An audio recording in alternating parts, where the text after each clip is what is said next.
When it comes to Silver Falls, you would think that one independent developer on the 3DS. But what if I told you there was another Silver Falls game on the 3DS system?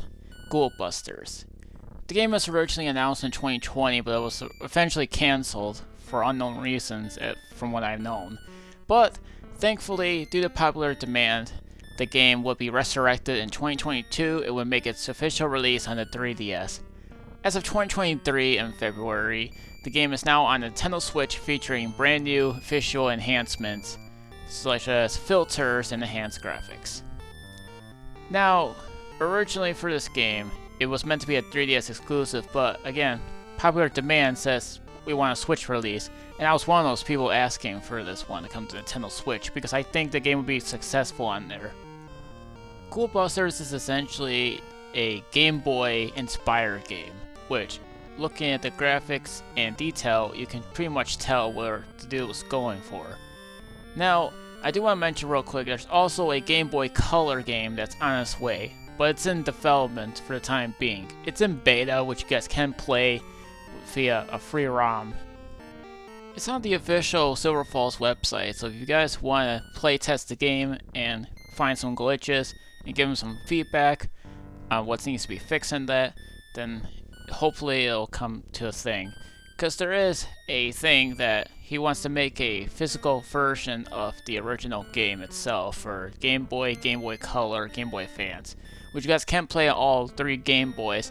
The only problem is you cannot play on Nintendo DS as it's not compatible with original Game Boy and Game Boy Color games. Only Game Boy fans. Now back to Ghoul. The game essentially takes place in the 1990s and you can play as two different characters. You can play as a boy character, which you can use a hockey stick to hit enemies, or you can play as a girl that uses a slingshot, and you can create shortcuts by shooting out ropes. So each character has their own strengths and weaknesses, so find what's best suits you.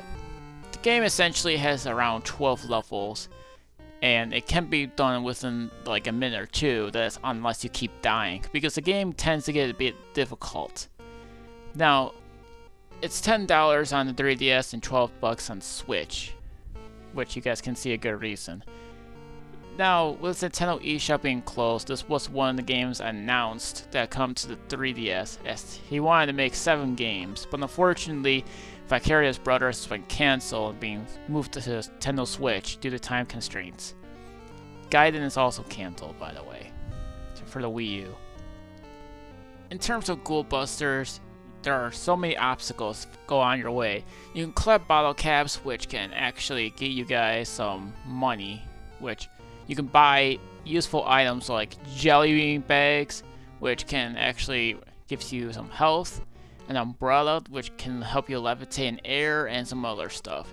But if you guys have 3 box tops from each level, you guys can get yourself a special item.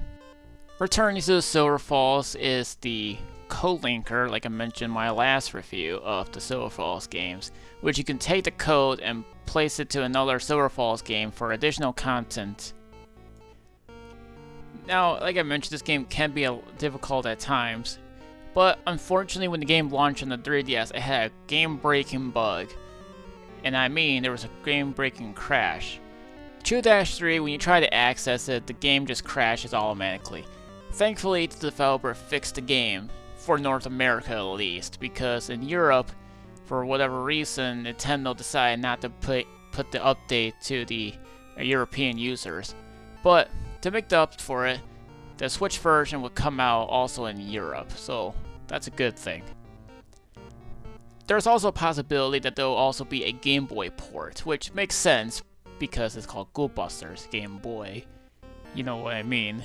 Which it does make sense for anything else like that. Now, the Switch version, like I mentioned before, has visual enhancements. Well, they got filters and some other stuff like that. Like, you guys can play an old-time movie, TV, or whatever, and change colors from like green to gray to yellow and other things like that. Now, this game does have a bunch of secrets, which you guys can also find.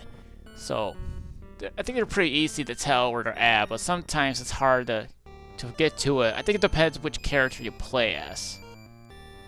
But has to be one of my favorite games in the series, because how fun it can be.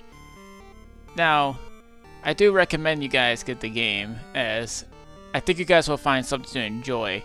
Yeah, the game is in short length, but I can tell you guys right now that I think you guys will have some good replay value, because if you finish off one character, you can also try to play as in a different character. Because like I said, they have their own unique abilities and strengths and weaknesses.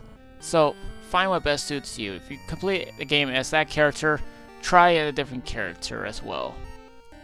So let me know what you guys think of Ghoul Busters. Did you guys enjoy it?